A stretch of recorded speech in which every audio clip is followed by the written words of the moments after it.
वो ट्रिक है कि माँ पापा की गोद से रेखा की कब विदाई होगी। माँ पापा की गोद से रेखा की कब विदाई होगी। माँ पापा की गोद से रेखा की कब विदाई होगी। इस ट्रिक से देखिएगा, इस माँ से हमें क्या ध्यान रखना है, महानदी ध्यान रखना है। इस माँ से क्या ध्यान रखना है, महानदी।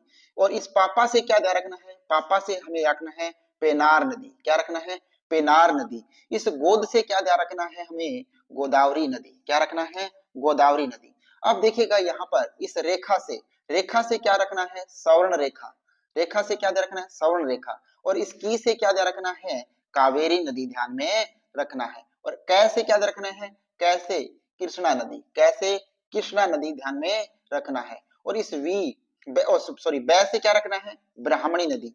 और इस विदाई से क्या रखना है, वेंगाई नदी। ठीक है, तो ये कुछ प्रमुख नदियां हैं जो किसके अंतर्गत आती है, बंगाल की खाड़ी के अपवा तंत्र के अंतर्गत। लेकिन दोस्तों इस ट्रिक से मुझे ये लगा कि जो पीछे वाली ट्रिक है वो सरल है, क्योंकि उसमें नाम है वो क्लियर लिखे हुए हैं। एक बार अगर याद पढ़ लोगे तो अच्छी तरीके से याद हो जाएगा। तो दोस्तों